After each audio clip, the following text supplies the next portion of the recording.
Un gran saludo, mis hermanos queridos, pues del grupo de estudio del Evangelio de Lucas.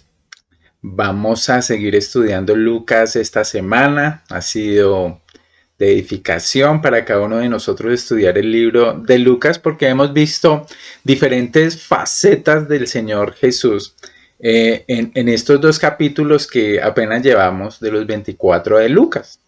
Y estamos en una sección preciosa que nos ha hablado de esos primeros días, de esos primeros meses del Señor Jesús como un bebé. Vimos todo en este capítulo 2 de Lucas, todo su nacimiento. Vimos cómo los pastores y los ángeles se reunieron para reconocer el nombre de Jesús como el Salvador. Vimos también unos testigos maravillosos, a Simeón, a Ana, que veían a través de la fe bíblica del Antiguo Testamento, pues en Jesús el cumplimiento de las profecías acerca del Mesías, acerca del esperado. Vimos cómo José y María también como testigos cumplieron con Jesús la ley referente a esos primeros días de vida. Y ha sido pues magnífico ver un poquito más en detalle de la niñez de Jesús.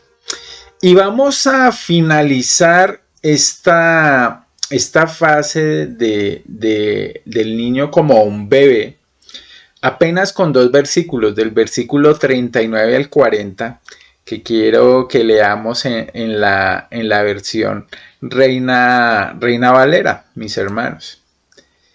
Fíjense que terminábamos hablando de cómo Ana reconocía al Señor Jesucristo, y aquí hay una pequeña conclusión que hace Lucas acerca de toda esta etapa en la vida de Jesús. Dice Lucas 2, 39 y 40. Y cuando hubieron cumplido todas las cosas conforme a la ley del Señor, regresaron a Galilea, a su propia ciudad de Nazaret. Y el niño crecía y se fortalecía, llenándose de sabiduría, y la gracia de Dios estaba sobre él. Aquí una conclusión magnífica de estos primeros días, semanas, tal vez meses del Señor Jesús, y de quién era él y todo lo que su vida estaba representando en este momento. Y en este punto quiero plantarle una pregunta para esta enseñanza, mis queridos hermanos. ¿Por qué vino Cristo al mundo como un niño y no como un hombre tal vez plenamente crecido? Recordemos que el primer hombre, Adán, estaba a la cabeza de la raza humana como un representante natural del hombre y fue creado como un hombre maduro. ¿Por qué no fue así Cristo, nuestro segundo Adán? Él también era enviado al mundo para estar a la cabeza de la raza humana, para ser nuestro representante espiritual. Y fíjate que Dios lo sujetó a unas etapas de crecimiento, de aprendizaje, desde que era un bebé. Y podemos ahí tener varias razones. Fíjate que el apóstol Juan, en su primera epístola, está muy preocupado por una falsa enseñanza que se está difuminando en la primera iglesia, y es la herejía de que Jesús no era hombre, de que Jesús realmente no era humano. Y Juan en su primera epístola, en primera de Juan 4, 2, 3, dice que esa negación pues es una herejía. Le quiero leer aquí. En esto pueden discernir quién tiene el Espíritu de Dios. Todo profeta que reconoce que Jesucristo ha venido en cuerpo humano es de Dios. Todo profeta que no reconoce a Jesús no es de Dios, sino del anticristo.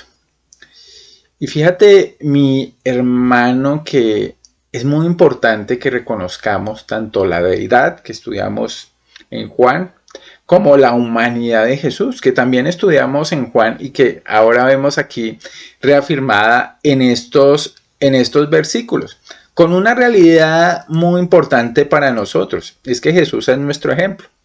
Ahí en el libro de Filipenses, Pablo dice que en la Nueva Traducción Viviente dice así: tengan la misma actitud que tuvo Cristo Jesús.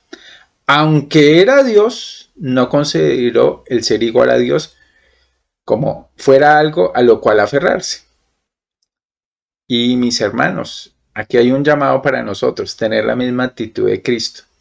En cambio, renunció a sus privilegios divinos, adoptó la humilde posición de un esclavo y nació como un ser humano. Cuando apareció en forma de hombre, se humilló a sí mismo en obediencia a Dios y murió en una cruz como morían los criminales. Imagínate este texto tan rico. Entonces de ahí podemos ver que Jesús tenía la necesidad de ser humano. Primeramente porque era nuestro representante, y cómo alguien que no sea hombre puede representar a los hombres. ¿De qué manera podría hacerlo? Y el acto pues de justicia del Señor, con el cual fueron no solamente perdonados nuestros pecados, sino se nos adjudicó la obediencia de Cristo, mi hermano. La obediencia de Cristo, la obediencia a la ley, cada una de estas cosas nos ha sido adjudicadas. Entonces, mis hermanos, era necesario que nuestro representante pues fuera un ser humano, y ese es el Señor Jesucristo. Dice Pablo a Timoteo: porque hay un solo Dios y un solo mediador entre Dios y los hombres, Jesucristo hombre. Y mis hermanos, el propósito original del hombre con el que Dios lo creó es que gobernara pues la creación. Y fíjate que es lo que está haciendo y va a ser el Señor Jesucristo. Un gobernante y el rey que esperamos, eficaz, omnipotente, que cumpla los propósitos de Dios. Y finalmente, como lo veíamos ahí en el texto de Filipenses, pues Él es nuestro ejemplo y modelo de vida. El mismo Juan nos dice que el que permanece en Cristo debe vivir como Él vivió. Y nos recuerda que cuando Cristo venga, seremos semejantes a Él, y esta es la esperanza de conformarnos al carácter de Cristo en el futuro. Y como es nuestro ejemplo, Él tiene autoridad, porque puede compadecerse como un sumo sacerdote. El autor de Hebreos nos recuerda que por haber sufrido él mismo la tentación, puede socorrer a todos los que son tentados, ahí en el capítulo 2, versículo 18. Y una realidad espiritual que a veces se nos olvida, mis hermanos, es que Jesús era un hombre para siempre. Él, desde que llegó en forma de un bebé, creció y llegó hasta la cruz, resucitó, ascendió al cielo, y esperamos que Él venga. ¿Y cómo vendrá, mis hermanos? Como un hombre de carne y hueso. De modo que Él no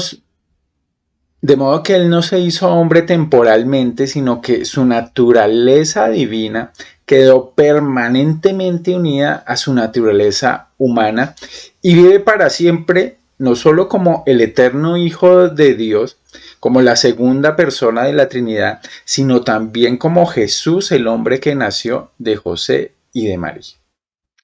Entonces, mis hermanos, después de ver un poquito esto, quiero que veamos el texto para ver unas cositas bien hermosas ahí acerca de Jesús, el hombre perfecto. Y quiero que veamos mucho de su sujeción, de cómo Él se sujetó a, primero, la ley, nos dice este texto; segundo, las limitaciones humanas; y finalmente se sujetó al Padre. Y lo primero que vamos a ver, mis hermanos, es cómo el Señor Jesucristo, Él mismo, se sujeta a la ley.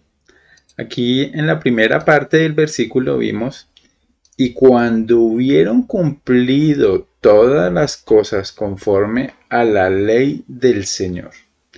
Cuando hubieron cumplido todas las cosas conforme a la ley del Señor. Y aquí nos está haciendo mirar hacia atrás el texto, recordando cómo María y José y también el niño cumplieron las leyes establecidas. Nosotros lo estudiamos en enseñanzas pasadas.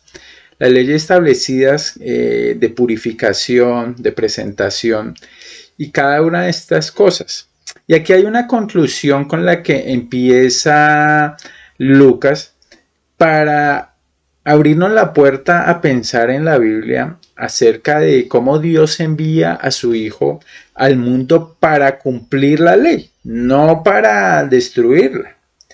Y el Señor, al guardar toda la ley, pues sabemos que lo hizo de manera impecable, de manera perfecta, y es perfectamente justo.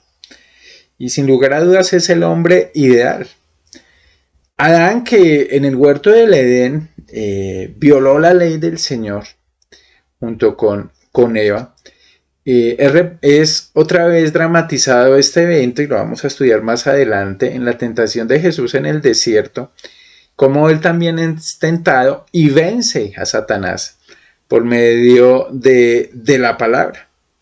Entonces, el Señor nos deja acá un ejemplo de vida perfecta y nos deja ver que la ley, el deseo del Señor para el hombre, para adorarlo, para guardarse a sí mismo, el hombre en un mundo pecaminoso, y para finalmente guiarnos a Cristo, porque eso es lo que hace la ley, mostrarnos a Cristo. Aquí vemos que no solamente se trata de letras escritas y palabras, sino de un ejemplo perfecto que es el de el Señor Jesucristo.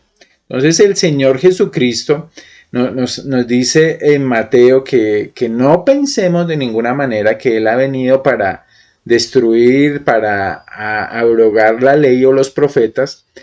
Es más, Él no ha venido para abrogar, sino para cumplir en el sentido, como dice Pablo en Gálatas, Él era nacido bajo la ley, se sujetaba como un niño a la ley, y lo veremos más adelante que Él empieza a sujetarse a la ley ceremonial civil del pueblo de Israel. Y un punto bien importante es que ese cumplimiento de la ley, mis hermanos, nos es adjudicado, esa justicia de Cristo al creyente, al que ha sido lavado de sus pecados por la sangre del Señor Jesucristo, le es puesta encima. Pablo en Romanos, si leamos en la Biblia textual, dice: porque así como por la desobediencia de un hombre los muchos fueron constituidos pecadores, hablando de Adán, así por la obediencia de uno, hablando de Cristo, los muchos serán constituidos justos. En la cruz el Señor no solamente limpió nuestros pecados, por decirlo así, nos deja limpios, sino que además de eso, todo lo que deberíamos hacer, que no hemos hecho, que no somos muchas veces capaces de hacer, todo eso lo ha hecho Cristo perfectamente. Y por eso podemos hacernos esta pregunta que hace Pablo: ¿quién es el que condenará? Si Cristo es el que murió y más aún fue resucitado, el cual está también a la diestra de Dios, el cual intercede por nosotros, ¿quién es el que puede decirle al creyente genuino: hay condenación sobre usted si no hace esto, si no hace lo otro? No.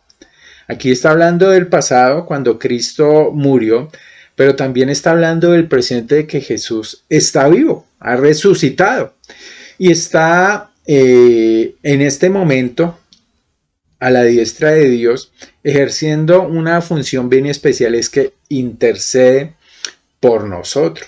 Es una acción continua del que cumplió la ley perfectamente, intercede por nosotros.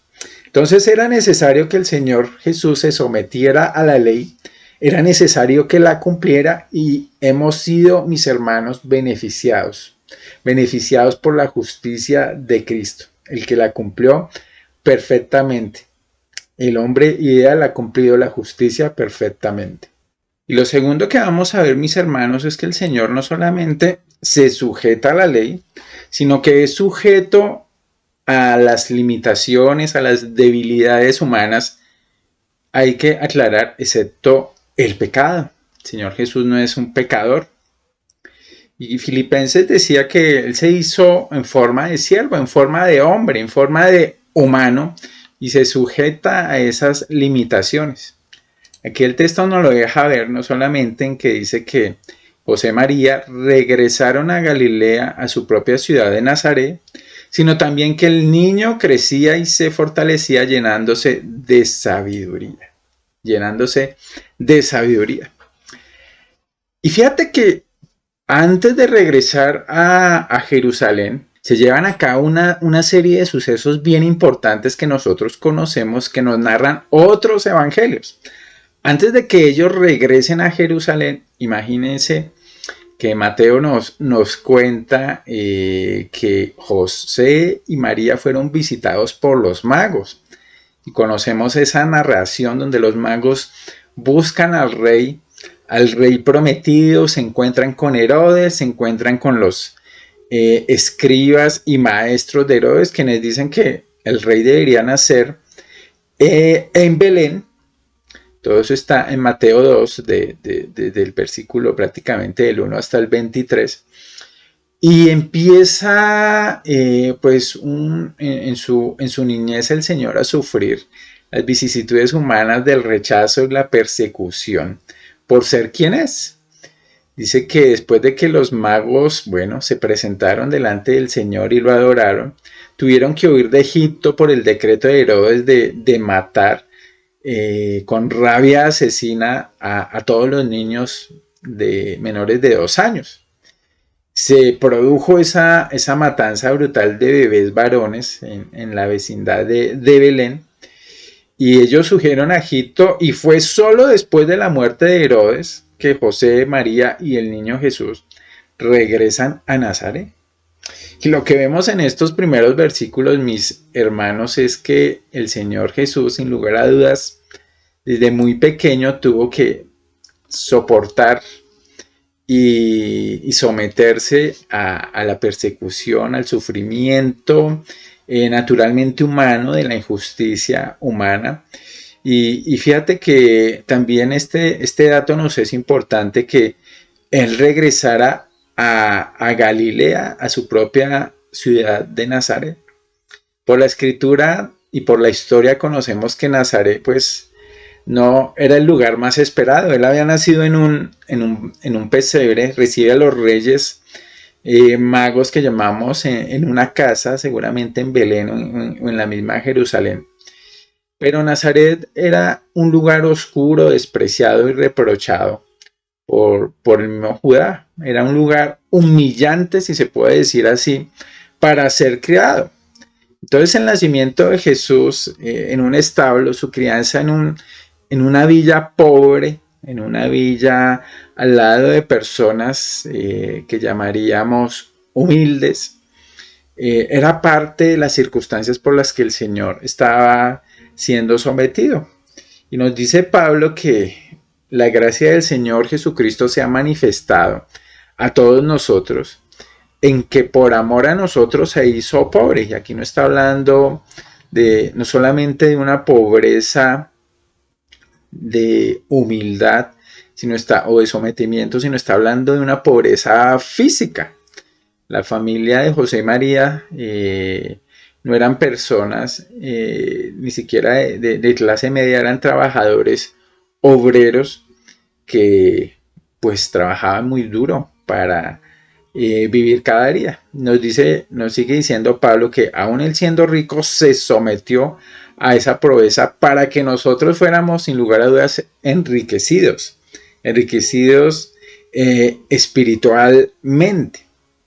Entonces llaman la atención todos estos aspectos, mis hermanos, acerca de cómo el Señor se somete. Y la segunda parte, ya en el versículo 40, nos habla de las realidades humanas. Jesús crecía, Jesús se fortalecía y Jesús se llenaba de sabiduría.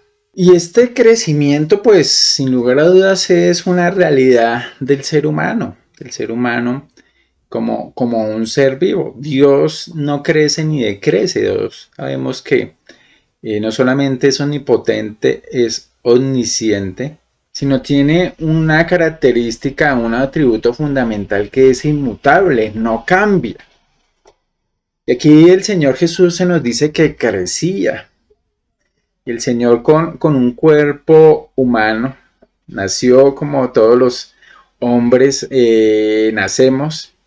Y el niño empezó a tener no solamente un crecimiento físico, sino emocional, espiritual, un aprendizaje. Y vemos que se sometía a todas las cosas que los hombres comúnmente nos sometemos en nuestro cuerpo. Se cansaba, sentía sed, sentía hambre. Los clavos y los azotes en la tortura cercana a la cruz fueron reales, se sintieron reales, había dolor, había toda esta serie de cosas fundamentalmente como cada uno de nosotros las puede sentir. Y aún pues en la cruz su cuerpo, mis hermanos, dejó de tener vida, cesó la vida, cesaron sus funciones, cesó la función de su corazón. Lo mismo que nuestros cuerpos cuando morimos. Su muerte fue real. Y después en la resurrección, pues el Señor resucita también en un cuerpo físico humano, aunque con unas características diferentes, pero era un cuerpo y es un cuerpo físico y humano con el que el Señor volverá. Entonces, además de ese crecimiento que es de alguna manera una característica del hombre, también había un crecimiento emocional y mental. El Señor Jesús seguía creciendo en sabiduría y pasó por un proceso de aprendizaje como todos los niños. Aprendió a comer, a hablar, a leer, a escribir. Tuvo que aprender pues a ser obediente a sus padres, y este proceso pues de aprendizaje común a todos fue parte de la auténtica humanidad de Cristo. Ese sufrimiento, dice Hebreos 5:8, que me gusta mucho cómo la traducción del lenguaje actual lo presenta, dice: aunque él era hijo de Dios, por medio del sufrimiento aprendió lo que significa obedecer siempre a Dios. Entonces todo este proceso, mis hermanos, de crecimiento, de aprendizaje, pues es común a todos nosotros, y el Señor Jesucristo no es la excepción a eso. De la misma manera, el Señor Jesús tiene un cuerpo humano, tiene una mente humana que necesitó aprender. Y vemos a lo largo del Nuevo Testamento que tuvo un alma y unas emociones humanas. Todo esto crecía, todo esto se fortalecía, todo eso se llenaba de sabiduría, como todo un proceso que es el proceso también del creyente, mis hermanos. La Biblia nos dice que crecemos. Y esa alma vemos que se angustiaba, que tenía miedo, que estuvo muy triste, que lloró en medio pues, de la muerte de Lázaro, no solamente por él, sino por toda la familia y todo en sí el pueblo de Israel. Todo esto son representaciones no solo emocionales de quién era Jesús. Y fíjate que actuó con sabiduría en medio de sus emociones, actuó con sabiduría y fortaleza en medio pues, de las vicisitudes propias de las circunstancias muchas veces extremas que él vivió, que tal vez nosotros nunca hemos vivido y tal vez no viviremos, de estar amenazados de muerte, de estar presos, detenidos, de ser azotados, de que nuestros amigos nos traicionen, de ver pues a una humanidad tan caída y sentirse realmente triste, angustiado por todas estas circunstancias. Y, y cada una de estas experiencias, mis hermanos, pues alcanzan la profundidad de la humillación. Cristo estuvo en el nivel más profundo de la experiencia humana. Ahí el libro de Hebreos nos lo deja ver, esa necesidad. Nos dice en Hebreos 4:15 que no tenemos un sumo sacerdote que no pueda compadecerse de nuestras debilidades, sino uno que fue tentado en todo según nuestra semejanza, pero esa es una realidad que hay que tener bien en cuenta, pero sin pecado. Él debería ser en todo semejante a sus hermanos para, dice el mismo Hebreos, para venir a ser misericordioso, un fiel sumo sacerdote para expiar los pecados. Pero fíjate que también, mis hermanos, es un gran ejemplo para cada uno de nosotros de nuestro crecimiento y de la necesidad de que nosotros no solamente nacemos de nuevo en la vida en Cristo, sino que también es necesario que el niño crezca y es necesario que se fortalezca y es necesario que se llene de sabiduría. Mis hermanos, esa es la carrera que estamos corriendo y el mismo Hebreos 4:16 nos dice que en base a que Jesús se hizo como nosotros, acerquémonos pues confiadamente al trono de la gracia para alcanzar misericordia y hallar gracia para el oportuno socorro. ¿Y de qué manera nos acercamos confiadamente al trono de la gracia? Pues las disciplinas espirituales, mis hermanos, de la palabra, del estudio de la palabra, de la meditación en la palabra, de poder reunirnos como lo hacemos, también es un ejercicio bien importante, a juntos alrededor de la palabra, estar meditando, estar mascando la palabra. Pues sí, sin lugar a dudas es de las maneras que nos acercamos al Señor para verle realmente más hermoso cada vez que vemos versículos como estos donde nos dice la realidad de Jesús como nuestro representante. Pues mis hermanos, nos crecemos y nos fortalecemos para un mundo difícil como en el cual vivimos, para un mundo lleno de dolor, lleno de limitaciones y lleno de debilidades, lleno de injusticia, y podamos vivir con la sabiduría de la que el Señor Jesús es un ejemplo, no solamente de cumplir la ley, sino de crecimiento en todos los aspectos. Entonces, teniendo en cuenta, mis hermanos, que el Señor pues se sometió a la ley, se sometió a las limitaciones y debilidades humanas. El tercer punto es que el Señor se sometió, se sujetó a Dios el Padre. Y ahí en los versículos finales nos dice Lucas, y la gracia de Dios estaba sobre él. Y no es solo que Jesús fue lleno, mis hermanos, con la sabiduría de Dios, sino que también esta gracia que estaba sobre él, ya lo había descrito Juan a él mismo como un lleno de gracia en Juan 1:14. Y la gracia que se ve aquí pues no es la gracia salvadora porque él no necesitaba salvación ni redención. Esa gracia que Dios le concede a los pecadores a favor suyo, a los que no lo merecen, él se los concede. Y Jesús como no pecador pues no necesitaba esa gracia. Se refiere más bien al favor de Dios, al acompañamiento de Dios, a que esa relación entre el Padre, el Hijo y el Espíritu Santo es una relación de comunión sumamente estrecha y el Hijo amado en el que el Padre tiene toda la complacencia, pues finalmente se subordinó, se sujeta a la voluntad del Padre. Jesús era pues un receptor de la gracia de Dios y es un dador de la gracia pues para nosotros los pecadores. Si usted mira el versículo, por ejemplo, de Juan, capítulo 6:38, el Señor hablando a la multitud dice, he descendido del cielo no para hacer mi voluntad, sino la voluntad del que me envió. Entonces es una característica fundamental del Señor Jesús que está en todo buscando la voluntad del Padre. Está en todo buscando que el Padre sea glorificado en todas las cosas. Ahí mismo en el libro de Juan, él reafirma esta realidad cuando nos dice en el libro de Juan capítulo 5, versículo 19, Respondió entonces Jesús y les dijo, de cierto os digo, no puede el Hijo hacer nada por sí mismo, sino lo que ve hacer al Padre, porque todo lo que el Padre hace, también lo hace el Hijo igualmente.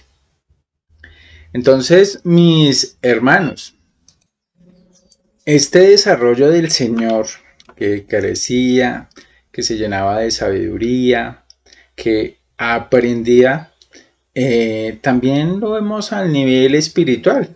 Jesús, en su comprensión cada vez más grande, y a veces nos es difícil entender esto, de su papel. Y la pregunta es, ¿el Señor estaba consciente desde muy joven de su papel? Pues por lo menos creo que teníamos la certeza de que hasta los 12 años, y lo vamos a estudiar más adelante, el Señor ya comprendía muy bien que en los negocios de su padre le era necesario estar, de que él estaba ahí con un propósito claro. Y esta convicción creo que fue el producto de un crecimiento en todas las áreas de la vida, especialmente en la espiritual. Y volvemos ahí al tema del crecimiento en el que el Señor nos da un ejemplo perfecto de que un hombre puede ser espiritual, un hombre puede estar sujeto a Dios, un hombre puede en el poder del Espíritu Santo hacer las cosas que a Dios le agradan. Y en esa medida, mis hermanos, en que crecemos, pues se hacen palpables la madurez espiritual, el discernimiento espiritual, la sabiduría espiritual para aplicarlo a pues todas las áreas de la vida. Y todas estas cosas son un regalo del Señor. Fíjate lo que le dice Pablo a los Corintios en la primera carta. Nos dice que Dios los ha unido a ustedes, les dice a los Corintios y a nosotros, con Cristo Jesús. Dios hizo que Él fuera la sabiduría misma para nuestro beneficio. Cristo nos hizo justos ante Dios, nos hizo puros y santos y nos liberó del pecado. Y Pablo aquí resume un poco todo lo que hemos visto, mis hermanos. Nuestra justicia, nuestra santidad, nuestra libertad del pecado, sin lugar a dudas, son una consecuencia de la obediencia de Cristo, del sometimiento de Cristo y de el crecimiento en todas las áreas del Señor Jesucristo.